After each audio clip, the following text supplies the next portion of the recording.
अपने ना एक बड़ी जोरदार चीज है कि राजाओं के टाइम की हर बात रिकॉर्ड है।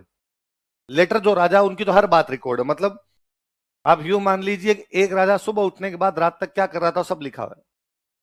7 बज के इतने मिनट पर वो दरबार में आया था, इतने लोगों से मिला था, इस आदमी को उसने इतने इतने रुपए का दान दिया था, इस राजा के आदमी आए हुए थे उनसे मुलाकात की थी, उसके बाद वो इतने बजे खाना खाता है, खाने में ये खाता है, शाम को वापस शिकार करने के लिए जाता है, शिकार में उसके साथ कौन कौन गए थे, शिकार में क्या क्या मार के लाए थे, रात को कितने बजे खाना खाया था, पूरा मेंशन है।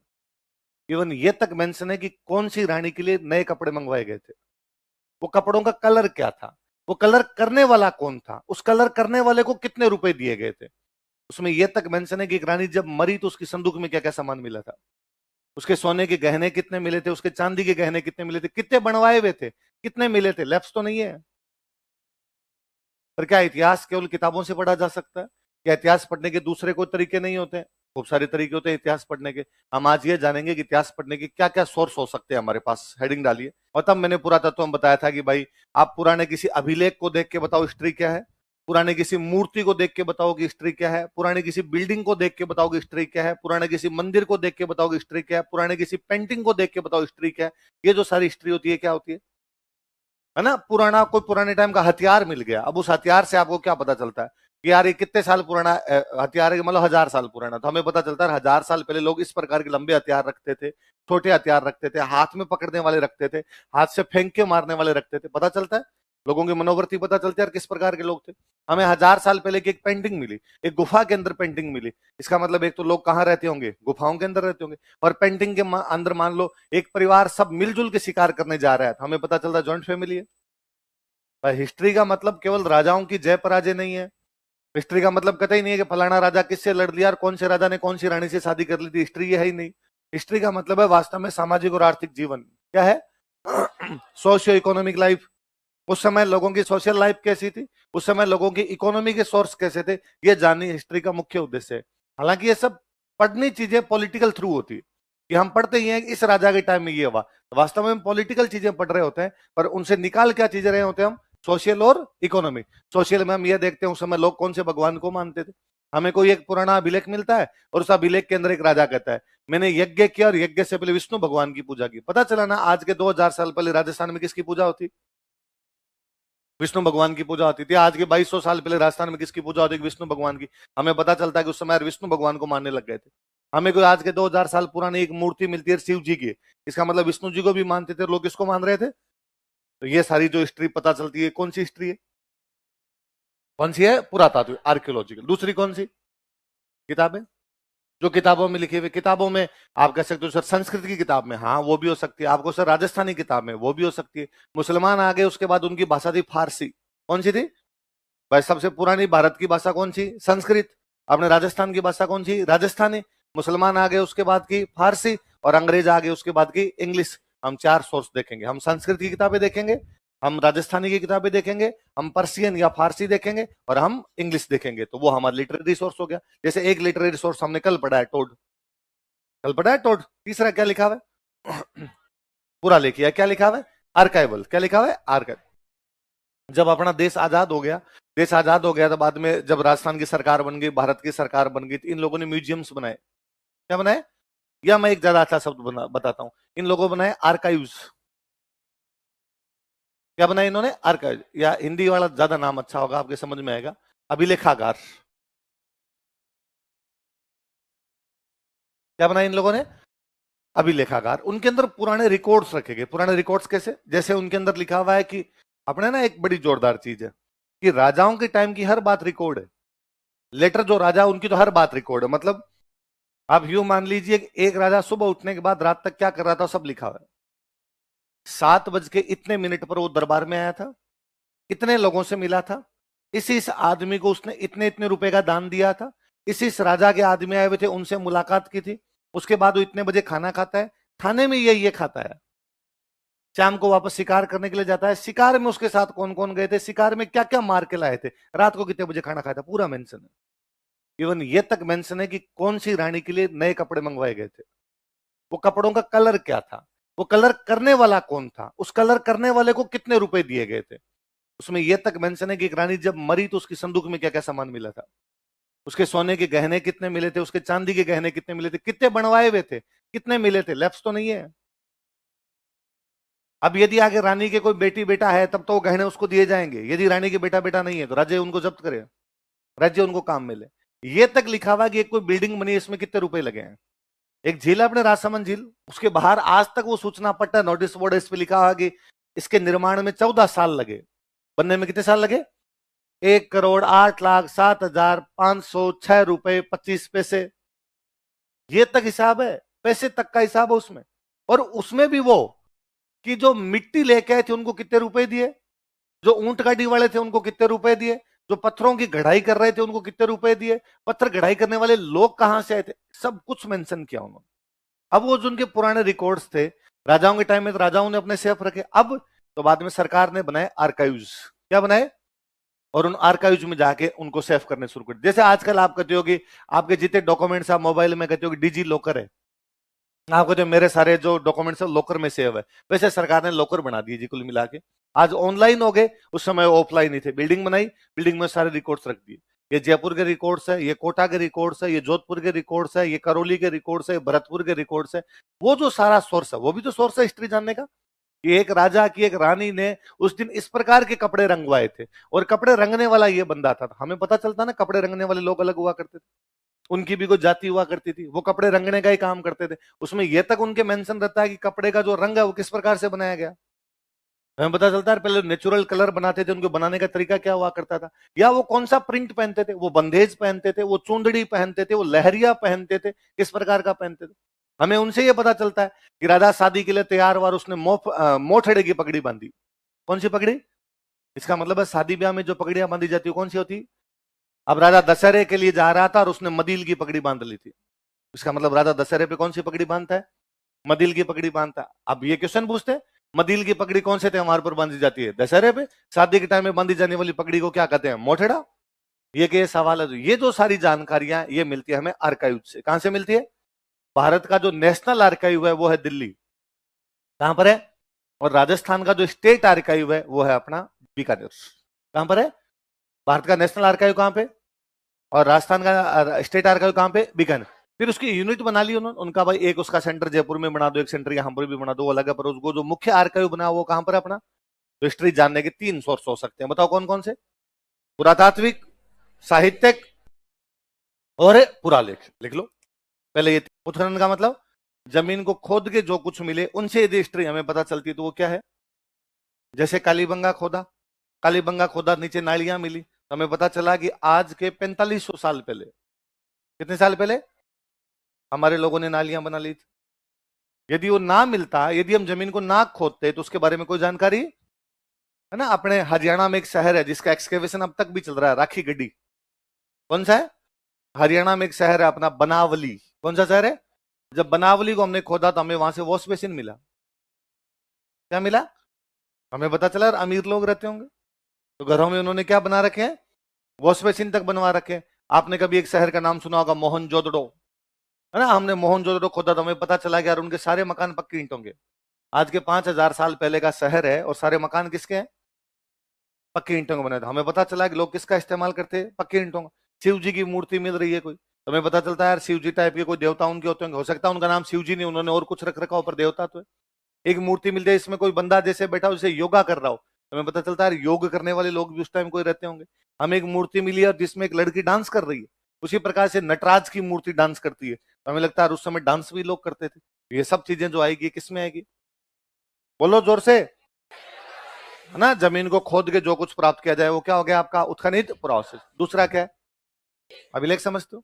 आप में से किसी ने कोई अभिलेख देखा है, क्या बात करते हो यार, सबने देखा है। रोडवेज बस स्टैंड के बाद नोटिस बोर्ड नहीं देखा, इस रोडवेज बस स्टैंड का निर्माण अशोक गहलोत के शासनकाल में करवाया गया था। अभिलेख है वो, जो कुछ लिखा हुआ है वो क्या है, अभिलेख। ये डिपेंड करता है लिखा हुआ किस पे। मैं कहता हूं आपने जो नोट्स लिख रहे हो अभिलेख है, आपने कागज पे लिखे कागज लेख है, किसी ने पत्थर पे लिख दिया उसको शिलालेख कह दिया। पत्थर चौड़ा था तो शिलालेख, लंबा था तो स्तंभ लेख, किसी ने गुफा के अंदर जाके लिख दिया तो गुहा लेख। जहां कुछ भी कोई दीवारों पर इस प्रकार लिखा हुआ है वो ज्यादातर चीजें क्या आपकी। अच्छा, अभिलेख एक बड़ी जोरदार चीज है। किताबों की जानकारी गलत हो सकती है, अभिलेखों वाली गलत नहीं है। कारण कि बुक तो ये हो सकती है कि घटना हुई आज, आज कोई इंसिडेंट हुआ और आज के 200 साल बाद कोई बुक लिखे। मैं गांधी जी पर बैठ के बुक लिखूं, गांधी जी की आज के 75 साल पहले मृत्यु हो गई, तो मैं चीजें इधर उधर से पढ़ के लिखूंगा, सुन के लिखूंगा चीजें, हो सकता है थोड़ा हेर फेर आ जाए उन चीजों के अंदर। अभिलेख उसी समय के हैं जिस समय वो घटना हुई थी। अच्छा, जब घटना होती है तब आदमी उसके बारे में ये नहीं सोचता कि इसके बारे में क्या लिखवाना क्या नहीं करना, तब वो घटना ही लिखवाता, इंसिडेंट लिखवाता कि यार ये हुआ है, लिख दो। हो सकता है 100 साल बाद में उसके बारे में अच्छी बुरी बातें हैं, यार इसके बारे में बुरा क्यों लिखे, अच्छा ही लिखे, इसके बारे में अच्छा क्यों लिखे, बुरा ही क्यों लिखे।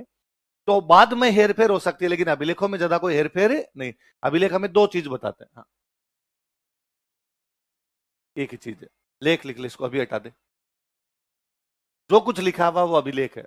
अब ये पत्थर पे होते तो शिलालेख, लंबे पत्थर पे होते तो स्तंभ लेख, गुफाओं के अंदर लिखे होते हैं गुहा लेख, तांबे पे लिखे होते हैं ताम्र लेख। ये की मतलब, अब दो चीजें पता चलती है। एक तो जब कभी किसी ने कोई इंस्क्रिप्शन खुदवाया उसके ऊपर तारीखें लिखी है। मैं आज खुदवा रहा हूं तो आज की क्या लिखूंगा, डेट, तो डेटलाइन एकदम सही मिलती है।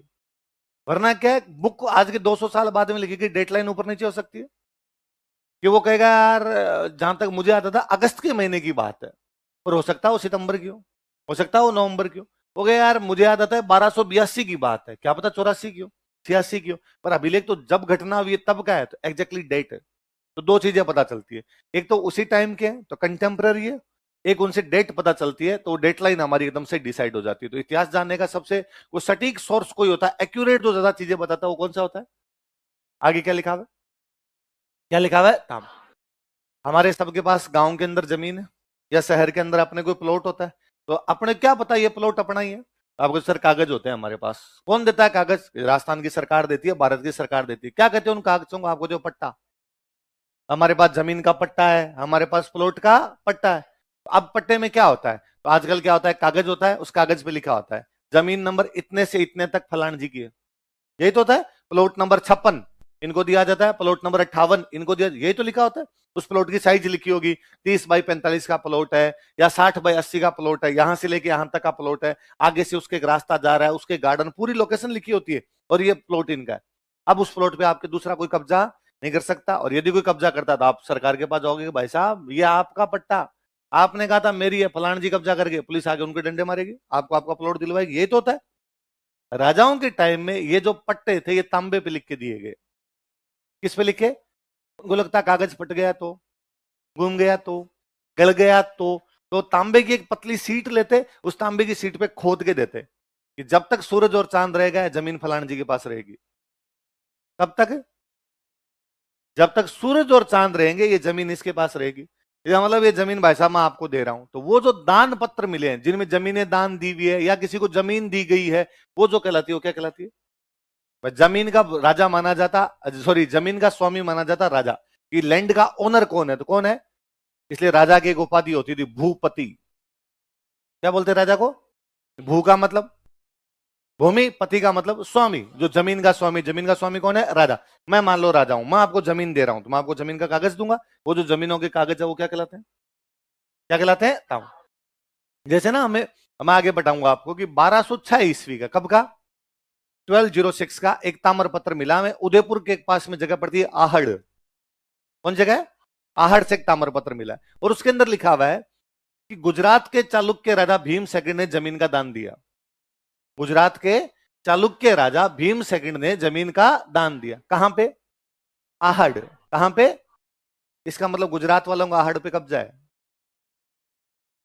जगह उदयपुर की है, उदयपुर में जो डायनेस्टी थी वो थी गुहिल, कौन सी थी, इसका मतलब गुहिल बीच में हारे हैं, गुजरात वाले चालुक्यों ने कब्जा किया है, और जमीन पर जब उनका कब्जा तो जमीन वही बांटेंगे, उनका मतलब ये हम बांट रहे हैं, ये हमारे वाले ली जानी चाहिए यहाँ पे जमीन। अब वो ताम्र पत्र जानकारी दे रहे हैं ना कि गुजरात वाले बीच में कुछ टाइम तक तो कब्जा कर गए थे। हो सकता है मेवाड़ की हिस्ट्री में बात लिखी ना हो, मेवाड़ वाले लिखवाई ने काटोरे मन, ये नहीं लिख नहीं रहा अपने पे कब्जा हुआ था, किताब में हो सकता नहीं है, पर ताम्र पत्र जानकारी दे गया, तो ताम्र पत्रों से हमें खूब सारी जानकारी मिलती है। अगली चीज क्या है, सिक्के तो आप जानते हो, नॉर्मली कोई सिक्का मिलेगा, अच्छा सिक्कों से गजब जानकारी ये भी मिल जाती है। पहले क्या राजा महाराजा अपना नाम और वो तो लिखवाते ही थे, कई बार वो उस देवता की फोटो भी लिखवा देता जिसकी पूजा करता था।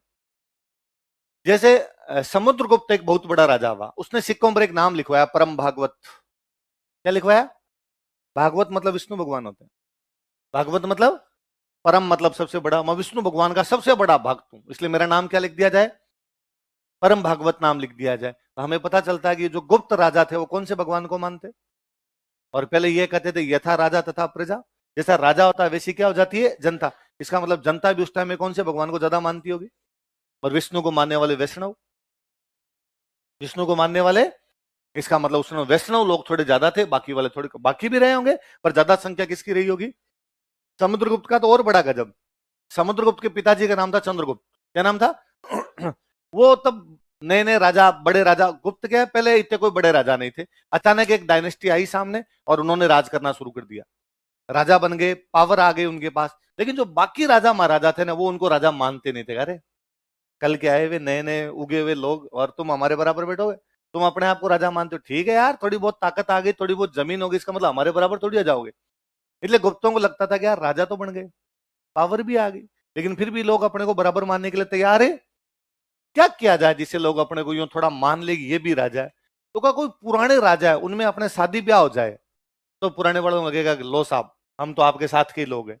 और उस समय एक डायनेस्टी हुआ करती जो किसी टाइम में बहुत पावरफुल थी पर उस टाइम कमजोर हो रही थी, वो थे लिच्छवी। कौन थे, और लिच्छवी बड़े ही सम्माननीय इज्जतदार लोग थे एकदम। और चंद्रगुप्त ने जाके लिच्छवियों की एक राजकुमारी से शादी की, कुमार देवी। क्या नाम था, उसने सिक्कों पे लिखवाया मैंने कुमार देवी से शादी की है, ताकि सबको पता चले कि भाई साहब आप भड़के आदमी नहीं है, हमारी शादी किसके अंदर हो रखी है, लिच्छवियों में हो रखी है। लिच्छवियों की कौन सी राजकुमारी से। अब चंद्रगुप्त का कुमार देवी का जो बेटा हुआ उसका नाम है समुद्रगुप्त। क्या नाम है, नॉर्मली आपसे को पूछता है कि तुम कौन हो तो पापा का नाम बताते हो, ये कहते हो साहब मैं फलान जी का बेटा हूं, मम्मी का थोड़ी बताते हो। भारत का सिस्टम पितृ सत्तात्मक है, हम पिता का नाम बताते हैं, हम उनकी संतान है, दादाजी का नाम बताते हैं। समुद्रगुप्त ने अपने सिक्कों में लिखवाया मैं लिच्छवियों का दोहिता हूं। किसका दोहिता हूं, मेरी माँ कुमार देवी, पापा बाद में बता दूंगा नाम, पहले मम्मी का नाम सुनो तो। मम्मी मेरी कौन है, कुमार देवी। मेरे नाना जी लिच्छवी है भाई साहब, वो सुनो तुम। तो उन्होंने अपने सिक्कों में लिखवा रखा लिच्छवी दोहित्र। हमें पता चलता है कि यार इन चीजों की कितनी वैल्यू थी कि वो लिच्छवी, और इससे यह पता चलता है कि लिच्छवी कितने महान रहे होंगे कि एक राजा सिक्कों पे भी लिखवाता कि मैं किसका दोहिता हूं। तो सिक्के बड़ी गजब गजब जानकारियां दे जाते हैं हमें। अच्छा, कई बार जैसे अपने टोंक के पास में एक जगह पड़ती है रेड, कौन जगह है, हम आगे पढ़ेंगे, रेड नाम की एक जगह टोंक के पास 3075 सिक्के मिले।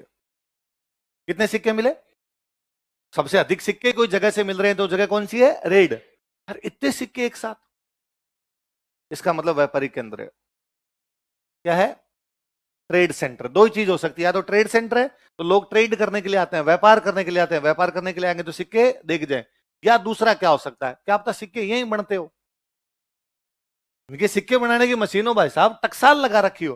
तो या तो टकसाल, टकसाल समझते हो, जहां पे सिक्के बनते हैं उसको क्या बोलते हैं, टकसाल, या इंग्लिश में बोलते हैं मिंट।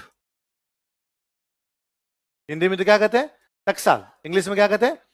या तो सिक्के बनते हैं यहाँ पे, आरबीआई इधर ही है उनका, और या वो व्यापार करते हैं, इस चक्कर व्यापार के वहां पर सिक्के आए, तो इनसे ये चीजें पता चलती है। सिक्के खूब सारी नई जानकारियां देते हैं अपने को। आगे क्या लिखा हुआ, क्या है, स्थापत्य।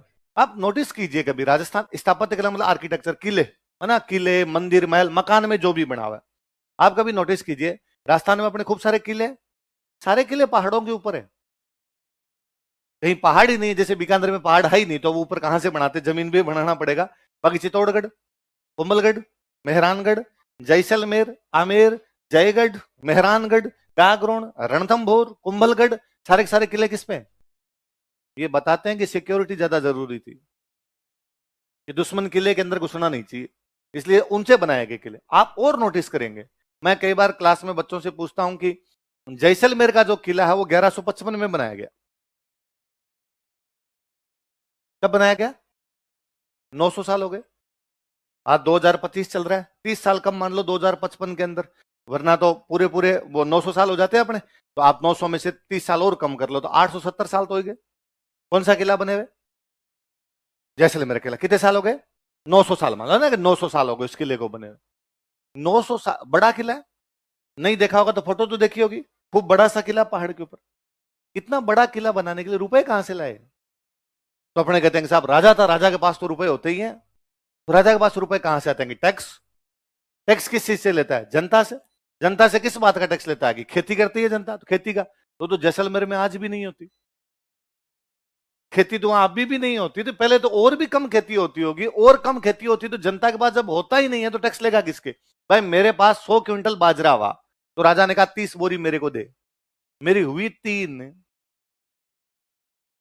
तो एक राजा ले जा, और उससे तेरे किला बनता तो बना। तो फिर स्टूडेंट कहता है सर इंडस्ट्री उद्योग धंधे रहे होंगे, वो तो पूरे राजस्थान में नहीं है, इंडस्ट्री तो आज भी नहीं है अपने। तो फिर तीसरा क्या है? किसे ट्रेड, 3 चीज होती है, एग्रीकल्चर होती है, इंडस्ट्री होती है, तीसरा क्या होता है? ट्रेड। ट्रेड किसका हो सकता है? या तो जो एग्रीकल्चर में होता है उसका, या जो इंडस्ट्री में होता है उसका। या तो भाई मेरे खेत में कुछ हुआ, कपास हुई, मैंने कपास का ट्रेड किया, या मेरे इंडस्ट्री में कुछ मैंने कपड़े बनाए तो मैंने कपड़े का ट्रेड किया। जब आपके एग्रीकल्चर नहीं है, जब आपके इंडस्ट्री नहीं है, तो ट्रेड करोगे किसका भाई साहब? तो अब ये ट्रेड रूट पे थे अपने वाले, है ना। यदि किसी को दिल्ली से सिंध जाना होता, पाकिस्तान में एक जगह पड़ती है सिंध, दिल्ली से सिंध जाना होता तो बीच में क्या आता? जैसलमेर। तो अब जैसलमेर राजा दोनों से टैक्स लेता, दिल्ली से सिंध जाने वाले मुझे टैक्स दो, सिंध से दिल्ली जाने वाले मेरे को टैक्स दो। उस टैक्स से बनाए हमने, वो एक मुख्य सोर्स हुआ करता इकोनॉमी का। कहने का कुल मिला के मतलब है राजस्थान के सारे किले ट्रेड रूट्स पर है।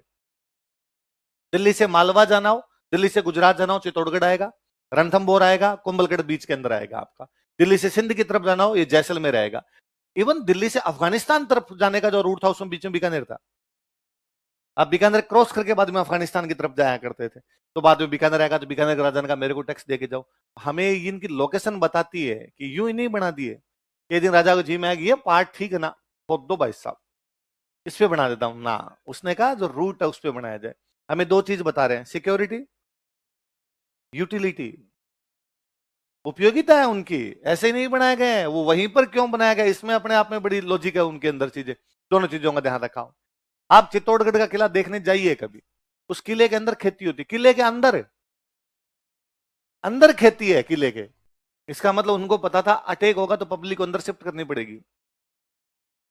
वो बताते हैं कि ये किले ज्यादातर उस समय बने हैं जिस समय क्या हो रहे होंगे, अटैक हो रहे होंगे। तो राजा ने कहा जनता को अंदर शिफ्ट कर लो, अंदर खाएंगे क्या, खेती करो। 84 तालाब है उस किले में, 84 पॉन्ड। जब सारी पब्लिक अंदर शिफ्ट हो जाएगी, पानी कहां से पियोगे? अंदर ही बनाओ साहब तालाब, और हर किले में पानी की व्यवस्था है। आप जैकेट देखने जाइए कभी, टांके टांके बने हुए हैं, पानी की टांके टांके उसके अंदर खूब सारे। ये सब उन चीजों का ध्यान रखा। तो आर्किटेक्चर हमें बताता है कि ऐसा बना क्यों, इसके बनने के पीछे लॉजिक क्या था। आप और चीज नोटिस कीजिए, आप आमेर के किले को देखिए, आमेर के किले को देखोगे बहुत सुंदर है ना। क्योंकि आमेर की उस समय अकबर के साथ संधि थी, इसलिए अटैक का डर नहीं था, इसलिए बहुत सुंदर बनाया। आप चित्तौड़गढ़ किले को देखिए, उसमें कुछ ही सुंदर नहीं है। उसमें बड़ी बड़ी दीवारें बना दी, ऊंचा सा बना दिया, क्योंकि उन्होंने कहा कि ना अपने को सिक्योरिटी ज्यादा जरूरी है, इन्होंने कहा ब्यूटी ज्यादा जरूरी है। 3 चीजें होती है किलों में, सिक्योरिटी, यूटिलिटी, ब्यूटी। वो हमने सुंदर बनाए, वो हमने उपयोगी बनाए, वो हमने सुरक्षा की दृष्टि से बनाए। अब वो ज्यादा है, कहां पर सिक्योरिटी ज्यादा है, कहां पर यूटिलिटी ज्यादा है, कहां पर ब्यूटी ज्यादा है, वो उस समय की कंडीशन से पता चलता है। तो बिल्डिंग्स बहुत कुछ बताती है, इस प्रकार की बिल्डिंग क्यों बनाई गई वहां पर। तो ये सब चीजें हमें कहां से पता चलेगी? किसे? स्थापत्य कला। अगली क्या है? पेंटिंग्स तो मैंने अभी आपको बताई, पेंटिंग से खूब सारी जानकारियां मिल जाती है अपने को। राजा महाराजाओं के टाइम की पेंटिंग्स की, एक कोई राजा की पेंटिंग है और उस पेंटिंग के अंदर बैठा बैठा राजा दुर्गा माता के आगे पूजा कर रहा है, इस प्रकार की पेंटिंग बनाएगी, पता चलता है कि राजा शक्ति की पूजा करते हैं। बाहर सेना खड़ी है और इधर दुर्गा माता की पूजा, इसका मतलब राजा युद्ध में जाने से पहले दुर्गा माता की पूजा कर रहा है, इसका मतलब युद्ध में जाने से पहले देवियों की पूजा करते होंगे। इन बातों की जानकारी मिलती है। हमें कोई पुरानी पेंटिंग मिलती है, उन पुरानी पेंटिंग के अंदर कोई शिकार के दृश्य है, इसका मतलब उस समय लोगों का जो मुख्य कोई रहा होगा उनके जीवन यापन का, तो वो क्या रहा होगा, हंटिंग रहा होगा, वो शिकार करने जाते होंगे, उसी को मार के खाते होंगे। खूब सारी बातें पता चलती है अपने को। ये चित्रकला लास्ट कौन सी? मूर्तियां कैसे बनाई हुई, मूर्तियों के बनाने के तरीके क्या उनके, मूर्तियां ज्यादा किसकी है। जैसे जो सिंधु घाटी सभ्यता का जो टाइम है, इंडस वैली सिविलाइजेशन की है, उनमें ज्यादातर मूर्तियां देवियों की है, देवताओं की नहीं है। ज्यादातर किसकी है? इससे पता चलता है महिलाओं की चलती होगी, समाज में चलती किसकी होगी? तो उनका हमारी बनाओ रे, ये पुरुषों की छोड़ो, तुम काम करो जाओ। तो मातृत्वात्मक समाज है, महिला प्रधान समाज है, जानकारी मिल रही है उन सब चीजों से। तो ये सब चीजें जो है ये कैसी चीजें? आर्कियोलॉजिकल। कैसी है? पुरातात्विक। कैसी चीजें? तो हमें आर्कियोलॉजिकल सोर्स देखने हो तो हमें क्या क्या देखने चाहिए? उत्खनित पुरावशेष, अभिलेख, ताम्रपत्र, सिक्के, स्थापत्य कला, उतारो।